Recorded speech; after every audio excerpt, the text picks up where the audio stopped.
Mheshimiwa Rais, hotuba yangu itakuwa na vipengele vitatu tu vifupi kwa dakika 5 nilizopewa. Mwanzo nitakuwa na maombi, nitakuwa na changamoto, nitakuwa na pongezi. Mheshimiwa Rais, wananchi wa jimbo la Kisesa kama nilivyosema wako hapa. Naanza na maombi. Moja, Mheshimiwa Rais, umetoka Bariadi kwa barabara ya vumbi kuja Kisesa, kuja Mwandoya, kuja hapa Mwanuzi. Utatoka hapa utaenda Bukundi, utaenda Mkalama, utaenda Iguguno, utaenda Singida kwa barabara ya vumbi. Mheshimiwa Rais, hii barabara ilishafanywa usanifu muda mrefu wa kina na ikakubalika kujengwa na inazo sifa zote kwa sababu ni barabara ambayo inaunganisha mkoa wa Mara, mkoa wa Mwanza, mkoa wa Simiyu na mkoa wa Singida na mikoa mingine yote. Mheshimiwa Rais, tunaomba leo maliza huu ugonjwa mkubwa wa Wanameatu, maliza huu ugonjwa mkubwa wa Wanasimiyu. Mheshimiwa Rais, ninaomba kwa niaba ya Wanameatu na kwa niaba ya wananchi wa jimbo la Kisesa, ninaomba ujenzi wa madaraja muhimu matatu. Daraja la Mto Sanga litakalojengwa kati ya kijiji cha Isangijo pamoja na Ifungiro wilaya ya Maswa. Daraja la Mto Sanjo litakalojengwa baina ya kijiji cha Mwashata pamoja na Migato litakalounganisha wilaya ya Meatu na Itilima. Daraja la Mto Semu litakalojengwa kijiji cha Mbugabanya litaunganisha na kijiji cha Mwajidalala. Madaraja haya matatu, Mheshimiwa Rais, ni muhimu sana kwa uchumi wa wananchi hawa na ndio maana unashuhudia hizo shangwe zinazopigwa. Mheshimiwa Rais, katika maombi ninaomba jimbo la Kisesa sasa katika miundombinu hii ya kijiografia, naomba jimbo la Kisesa lipewe halmashauri ya wilaya kwa ajili ya kusukuma nguvu kubwa ya maendeleo. Mheshimiwa Rais, lakini jambo jingine ni hospitali, kituo cha afya cha Mwandoya. Kwa jiografia hii unavyoiona, naomba kituo kile cha afya kiwe hospitali teule. Mheshimiwa Rais, tunazo changamoto, nitataja chache, zingine tutapambana nazo na Mheshimiwa mkuu wa mkoa, mkuu wa wilaya, mkurugenzi mtendaji na watendaji wengine wa serikali. Lakini hizi tatu naomba kuzileta kwako, zimekuwa ni changamoto kubwa sana. Changamoto moja ni uvamizi mkubwa sana wa tembo katika wilaya nzima ya Meatu. Mheshimiwa Rais, umejenga kituo Ng'anga cha milioni 125 kwa ajili ya kudhibiti tembo. Mheshimiwa Rais, umejenga kituo cha kudhibiti tembo kijiji cha Marwiro milioni 80. Mheshimiwa Rais, kimeweka kituo pale Mbugabanya kwa ajili ya kudhibiti tembo, lakini kutokana na wingi huu wa tembo bado wanaua watu, tembo bado wanamaliza mazao ya wananchi yakiwa shambani na majumbani. Tatizo la tembo ni kubwa kwa wananchi hawa. Ombi kubwa Mheshimiwa Rais, kwa sababu uliridhia fedha zije na vituo vifunguliwe, tunaomba nguvu kubwa ya fedha kwa ajili ya kutekeleza mikakati tuliyoianzisha baina ya TAWA, halmashauri kwa ajili ya kupambana na hawa wanyama pori. Jambo la pili ni wafugaji wetu ambao walishashinda kesi mahakamani baada ya kushtakiana wakashinda kesi mahakamani, lakini mifugo yao hadi leo haijarejeshwa Mheshimiwa Rais, na hawa wananchi walishinda kesi mahakamani, na kwa sababu mahakama ndio mwamuzi wa mwisho, naomba sana kupitia kikao hiki na ninaileta hii rufaa kwako, wananchi hawa walipwe kwa sababu wanayo haki ya kulipwa fedha hizo. Ombi la tatu Mheshimiwa Rais, swala la ununuzi wa pamba kwa kutumia mnunuzi mmoja. Mheshimiwa Rais, mimi nakubaliana principally kwamba swala la ununuzi wa mnunuzi mmoja kwanza linatuondoa kwenye soko huria, lakini pili kunakuwa hakuna ushindani. Mnunuzi wa pamba unapokuwa na mnunuzi mmoja akipata matatizo tu ya kifedha kidogo, wananchi hawa wanaenda kwenye AMCOS, wanaenda kwenye maeneo ya kuuza pamba, hakuna fedha. Kwa hiyo ukiwa na mnunuzi mmoja ni hatari sana. Sasa bahati nzuri waziri wa kilimo yuko hapa. Mfumo wote ule unaoanzishwa ni lazima usicompromise ushindani katika soko huria. Mfumo wote ule unaoanzishwa usilete usumbufu kwa watu waende kuuza pamba sokoni halafu wasikute pesa. Wakiwa wanunuzi wengi, huyu akiwa na changamoto ya fedha, huyu akiwa na changamoto ya fedha, huyu atakuwa nazo fedha. Kwa hiyo ukiwa na wanunuzi 5 huwezi kupata shida ya fedha. Mheshimiwa Rais, sisi kule Kisesa tunakudai. Na wale na maeneo mengine kote wanaosema wakudai, zile fedha zihamishe kule zilete Kisesa, kwa sababu bado tuna mipango mingi ya maendeleo katika maeneo yetu. Sasa pongezi. Mheshimiwa Rais, umefanya makubwa.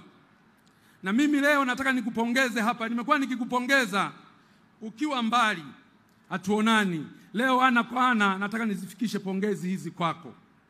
Mheshimiwa Rais, mimi ni tofauti kidogo na viongozi wengine ambao wanazungumzia matumizi tu. Mimi naamini kwamba matumizi ni matokeo ya mapato. Mheshimiwa Rais, nakupongeza sana ulipoamua kuunda tume ya Rais ya maboresho ya kodi. Mheshimiwa Rais, hii tume hii wananchi wengi wanaweza kuona kama ni jambo la kawaida. Lakini ukweli ni kwamba tume hii inaenda kuwa mwarobaini wa matatizo yote tulio nayo. Mheshimiwa Rais, umefanya jambo kubwa, Watanzania watakukumbuka. Kwa tume yetu hii, matokeo ya hii tume yatakapoletwa kwa wananchi na utekelezaji wake, tunajua fedha kwa ajili ya maendeleo katika nchi yetu zitaongezeka. Mapato yanayokusanywa leo, mimi na hapa Mpina, mapato yanayokusanywa leo na TRA pamoja na taasisi zingine za serikali yataongezeka mara 2 au zaidi. Sasa Mungu atupe nini wa Tanzania? Rais wetu umelibuni hili, na ninajua tume ya mipango muda mfupi italeta taarifa yake, na sisi akina Mpina tutahakikisha mapendekezo hayo yaliyoletwa na hiyo tume, hata yakiletwa kesho kutwa tu, bunge likiwa limebakiza siku 5, tutayasimamia kikamilifu ili kuhakikisha kwamba Watanzania wanapata tija kubwa. Tutakuwa tumetibu leo, tutapata fedha nyingi za maji, fedha nyingi za elimu, fedha nyingi za afya, fedha nyingi za kila mahala. Lakini Mheshimiwa Rais, wanawake wenzako katika sekta ya afya na Watanzania wote watakukumbuka kwa namna ulivyosimamia swala la afya. Umeenda kutembelea hospitali yetu pale, umeona huduma nzuri zinavyoendelea kutolewa. Tumejenga zahanati za kutosha, tumejenga vituo vya afya, tumeboresha hospitali za wilaya, umetuboreshea na kutujengea na kukamilika hospitali ya mkoa wa Simiyu, ambapo sasa wagonjwa wengi waliokuwa wanapelekwa Bugando sasa wanapelekwa muda mfupi tu, wanaenda kutibiwa pale Simiyu, wanarudi wakiwa wamepona. Lakini umefanya kazi hiyo nzuri pia hata kwenye hospitali yetu ya taifa ya Muhimbili, ambako wagonjwa wengi waliopewa rufaa za kwenda kutibiwa India na nchi zingine, Uingereza kule, leo wanatibiwa kwenye hospitali zetu. Umeendelea kununua vifaa, umeendelea kuboresha hospitali hizo, mambo mazuri yamefanyika. Wanawake wenzako wanakukumbuka kwa kupunguza pia vifo vya kina mama na watoto. Ulipo hapa na kuahidi kwamba mama mjamzito na mtoto kazi waliopewa na Mwenyezi Mungu ya kuzaa hakuwapa kifo, na ndio maana ukakataa, ukasema lazima huduma za afya ziboreshwe kila mahala. Mheshimiwa Rais, nikupongeze kwa miradi ya kimkakati kwa kukamilisha ujenzi wa SGR kutoka Dar es Salaam mpaka Dodoma, lakini bado ujenzi unaendelea kutoka Dodoma kwenda Mwanza. Mheshimiwa Rais, tunaomba hawa wajenzi waharakishe. Wananchi hawa unavyowaona ni wakulima wakubwa wa pamba na mazao mengine, ni wafugaji wakubwa na mifugo yao mingi wanauzia Pugu Dar es Salaam. Tunaamini ile SGR ikikamilika, mifugo yetu tutapakilia tu pale mara mpaka. Ng'ombe wetu tunawasafirisha wanafika kule wakiwa wamekonda na bei imeshuka. Sasa hivi kujengwa kwa treni ile na kubeba mizigo ile, tutaongeza bei. Kwanza tutasafirisha, leo kumsafirisha ng'ombe mmoja mpaka Dar es Salaam karibia 70,000, lakini ukipunguza na kushuka samani kwa kukaa muda mrefu njiani, unaweza ukazalisha fedha nyingine mpya 300,000 kwa ng'ombe mmoja. Lakini mazao ya pamba hivyo hivyo yataongeza bei kwa sababu tutasafirisha kwa gharama ndogo. Mheshimiwa Rais, umekamilisha bwawa la Mwalimu Nyerere lote, megawatts zote 2115. Tunakushukuru sana, Watanzania wanakushukuru sana. Tunajua viwanda vingi vitakuja kujengwa, wawekezaji wengi watakuja kujengwa, na hivyo utakuwa umetatua tatizo la kiuchumi la Watanzania. Utakuwa umetatua tatizo la ajira ya vijana wetu ambao wanasoma leo wanakosa ajira. Uwepo wa viwanda vingi na wawekezaji wengi, ajira kwa vijana zitapatikana. Najua unaenda kufungua daraja la Busisi, nalo limekamilika. Hongera kubwa kwako. Ujenzi wa MV Mwanza hapa kazi tu, na yenyewe imekamilika. Mheshimiwa, hongera sana. Nimalizie kwa pongezi kwa kusema tumefanya miradi mikubwa ya elimu, miradi mikubwa ya afya, miradi mikubwa ya maji, miradi mikubwa ya barabara, miradi mikubwa ya mawasiliano, miradi mikubwa ya umeme, miradi mikubwa ya kilimo na mifugo. Mheshimiwa Rais, ukifika jimbo la Mpina, ukiwa kwenye helikopta, ukiwa juu, utazani mwanamke kasuka twende Kilioni. Msuko wa twende Kilioni. Pamepasuliwa barabara kila sehemu. Pamepasuliwa barabara kila sehemu. Nadhani ni jimbo lako la kwanza Tanzania kwa ujenzi wa barabara bora kama hilo. Na tumeletewa kwenye barabara ni kama bilioni 7, kwenye maji bilioni 8. Na maji menyewe tumepiga hatua kweli kweli. Mheshimiwa Rais, changamoto ya muda. Umesema hapa mradi wa tabia ya nchi ule wa Ziwa Victoria. Mheshimiwa Rais, najua unakumbuka vizuri nikiwa naibu wako ofisi ya makamu wa rais muungano na mazingira.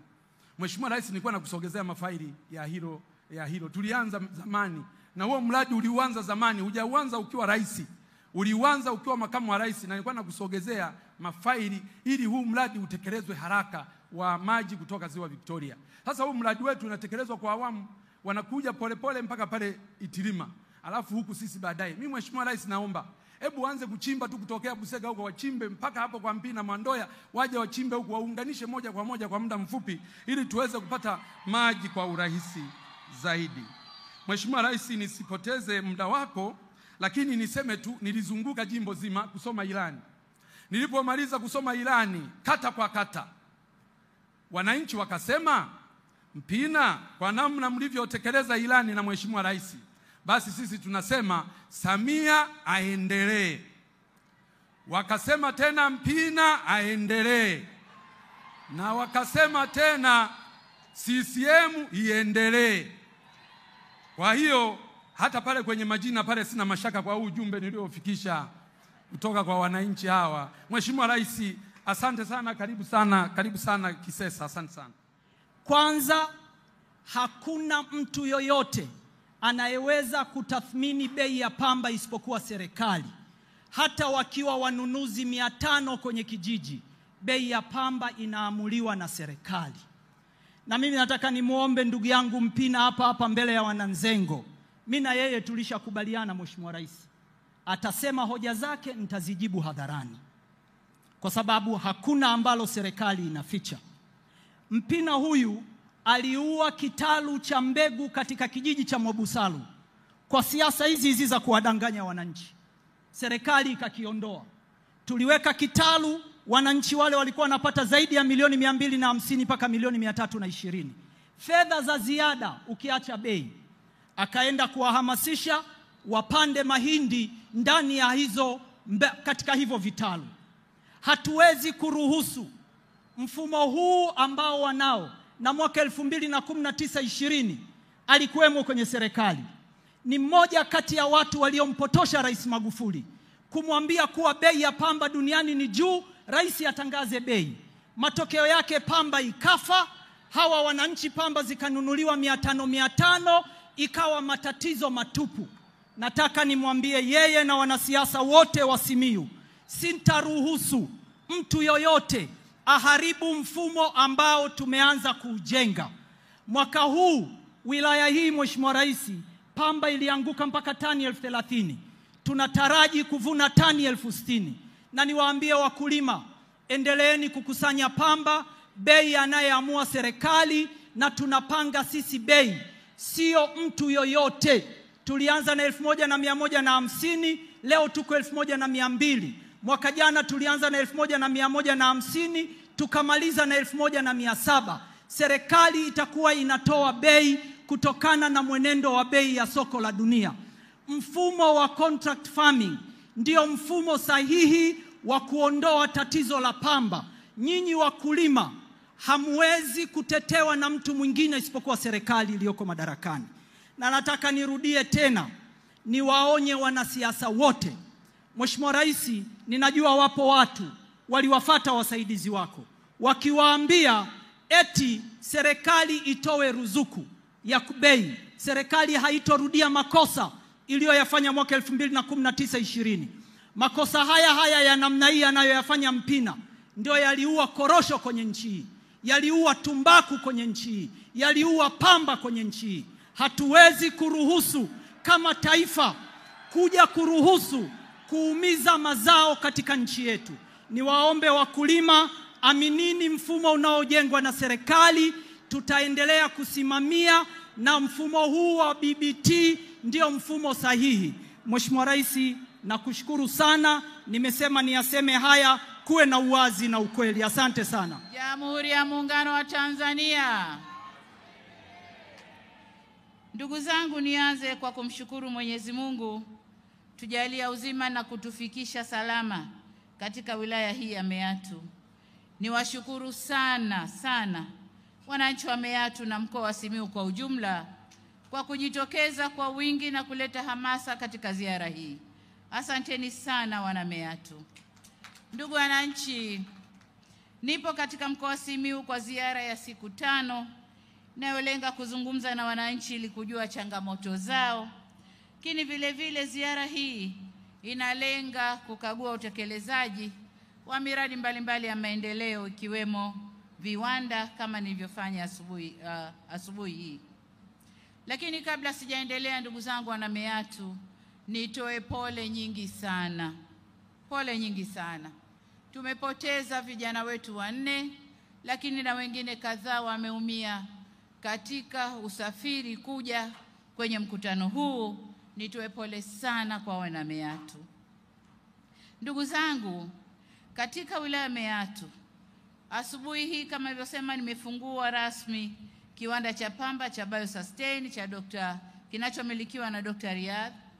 Kiwanda hiki kinachochakata pamba, mbali na kutengeneza ajira, kitapanua soko la wazalishaji wa pamba wa hapa wilaya ya Meatu.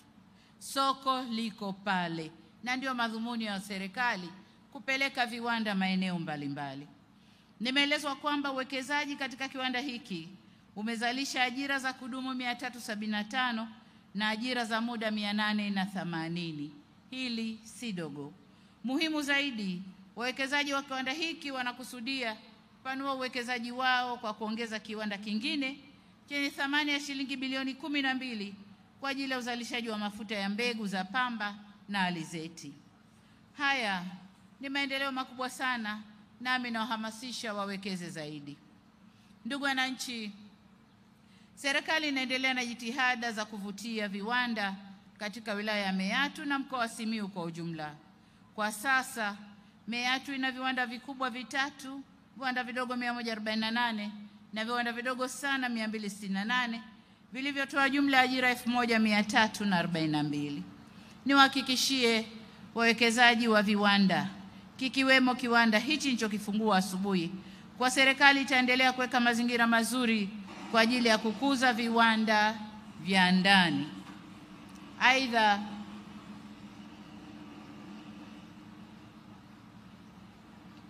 nitoe rai kwa wananchi kuendelea kuzalisha pamba na mazao mengine ili kuendelea kupeleka malighafi inayotakiwa kwenye viwanda hivyo vilivyopo na kuzidi kuvutia viwanda vingine.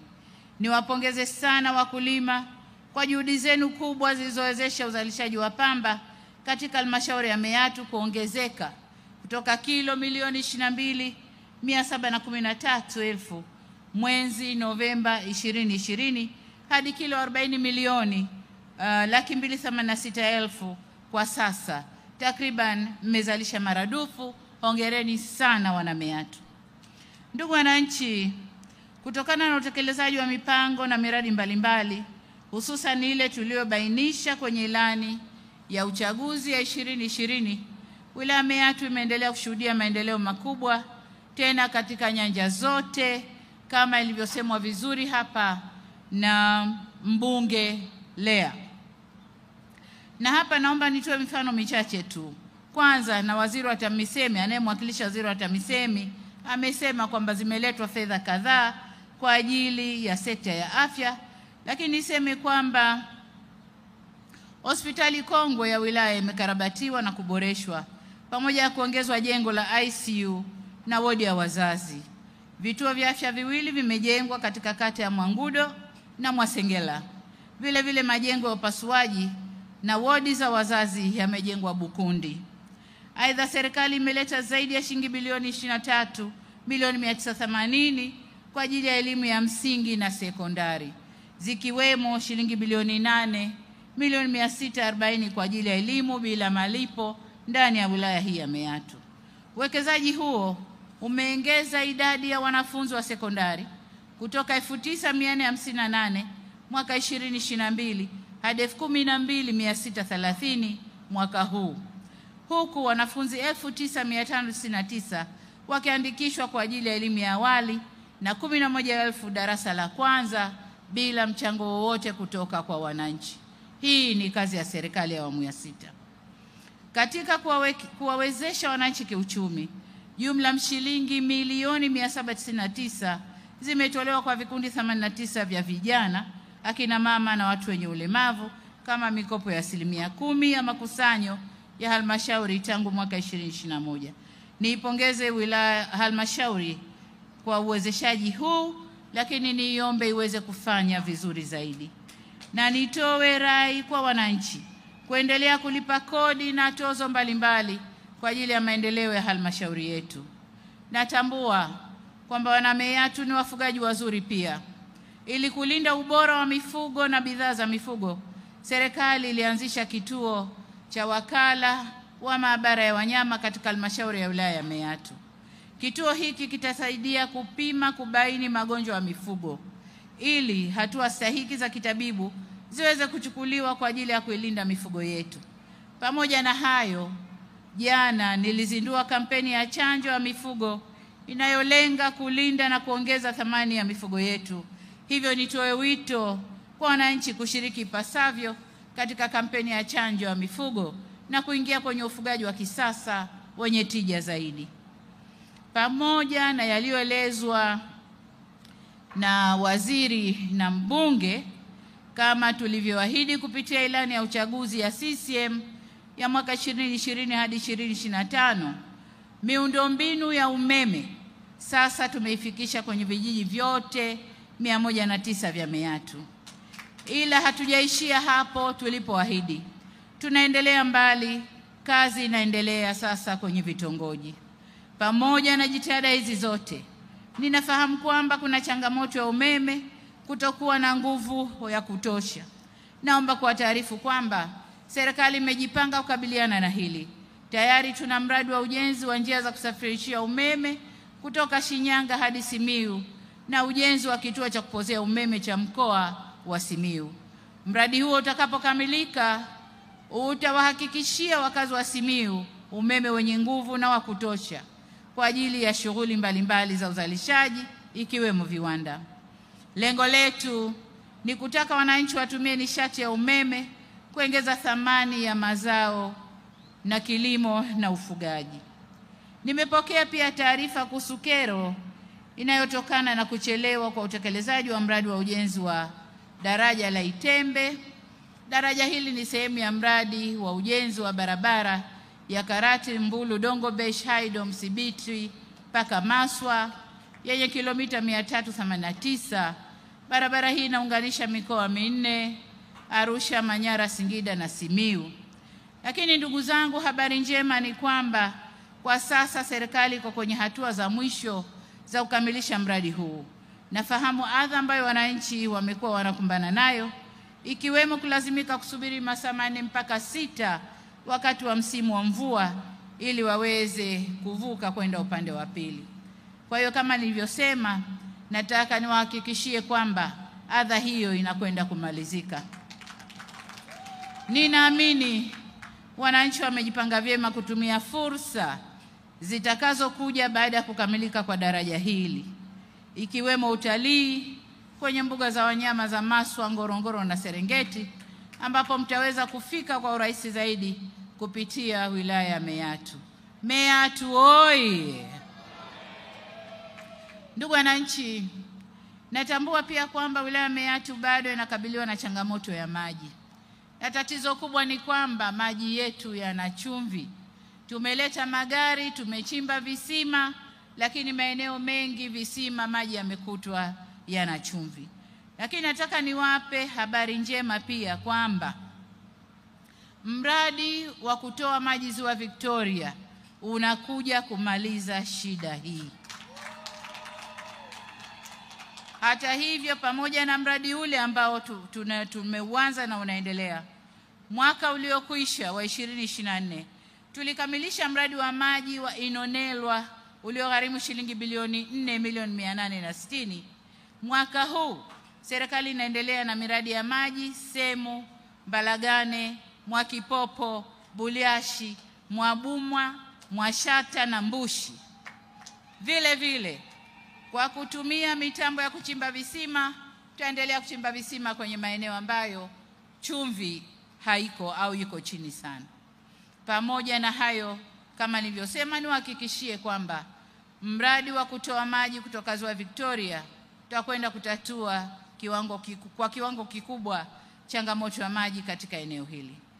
Ndugu wananchi, kwa kuwa ziara bado inaendelea, nataka nihitimishe kurejea shukrani zangu kwenu wananchi kwa mapokezi na hamasa kubwa katika ziara hii. Lakini kabla sikuhitimisha, naomba sasa niende kwenye maombi ambayo ndugu yangu Mpina aliyaomba. Ndugu zangu, ndugu yangu Mpina aliomba barabara kwamba barabara hii ni ya vumbi, madaraja matatu na kuwepo kwa halmashauri ya wilaya ambayo waziri alishasema. Lakini uwepo wa halmashauri ya wilaya sehemu yoyote huanza na mchakato wa ndani. Unaanza na mchakato wa ndani, ombi linapelekwa TAMISEMI, TAMISEMI wanachakata na huku juu tunamalizia. Lakini hatoki mtu kuomba juu kwa rais wakati ndani huko alikotoka mchakato haujaanza. Hilo halipo. Kwa hiyo kama alivyosema waziri, anzeni mchakato. Lakini jengine ameomba madaraja na barabara. Ndugu zangu, maombi kama haya Lea huyu aliyowasilisha bungeni na mawaziri wakatekeleza maombi yake. Sasa maombi haya kuyaleta hapa kwenye mkutano kwa rais ni kujitafutia umaarufu na kuthibitisha kwamba mbunge hakulifanyia haki jimbo lake. Angesema bungeni, kazi hii ingefanyika, lakini inaonesha mbunge hakulifanyia haki jimbo lake. Lakini la pili, kwa sifa alizozitoa na maelezo aliyoyatoa, SGR, Mwalimu Nyerere, daraja la Busisi, MV Mwanza, huyu si mbunge wa jimbo bali ni mbunge wa taifa. Kwa nadhani tunapokwenda huko, muache nimchukue kwenye nafasi zangu 10. Mwenziwe Lea amesema kila kilichofanyika jimboni na amount ya fedha akitoa kichwani. Lakini mbunge wa Kisesa ni kurukaruka na kwamba Kisesa tunakudai. Lakini ukifata maandiko na rekodi za serikali, tumefanya mambo mengi sana Kisesa. Amenishangaza kusema Kisesa iko kama mwanamke aliyesuka nywele. Ina maana amedharau jimbo lake. Angesema kumekatwa mabarabara, maendeleo yameonekana na hivi. Lakini ndugu zangu, nadhani mngekuwa serious kutuletea wabunge wa kukutoleni huduma kwenye majimbo yenu. Nadhani mngekuwa serious kwenye hilo. Kwa hiyo huyu ni mbunge wa taifa na sio mbunge wa jimbo, kwa sababu hakuongea chochote cha jimbo lake, baada barabara za kusuka nywele, ndicho alichoongea. Uvamizi wa tembo, hatua tumeanza kuzichukua, na mambo haya ni hatua kwa hatua. Kama tumeweza kujenga vituo vitatu, bila shaka kama tatizo bado ni kubwa, angemuona waziri wa maliasili na utalii akiwa bungeni, na waziri angejua cha kufanya, na sio kuja kulalamika hapa mbele ya rais na kutaka umaarufu mbele ya wananchi, maarufu ambao kazi hazifanyi inavyopaswa. Kesi ya wafugaji mahakamani, anajua kesi iko wizarani inashughulikiwa, lakini alitaka iseme hapa ili wananchi wake wamsikie. Ndugu zangu, huyu ni mbunge wa kitaifa na sio mbunge wa jimbo. Kama kweli wana Kisesa mnataka maendeleo, huyu mbunge sio wa jimbo, ni wa kitaifa. Ndugu zangu, baada ya kusema hayo, niwapongeze viongozi wa mkoa, wilaya na halmashauri kwa kazi mnayoendelea kuifanya, na niwaombe sana muendelee kufanya kazi, muwatumikie wananchi ili maendeleo kwa wananchi yaonekane. Nyinyi tuliowaleta huku si watawala, mnamwakilisha rais lakini si watawala, ni watumishi wa wananchi. Kwa hiyo niwaombe sana, watumikieni wananchi. Niwaombe sasa mturuhusu tuendelee na ziara katika maeneo mengine, na asanteni sana kwa kutusikiliza.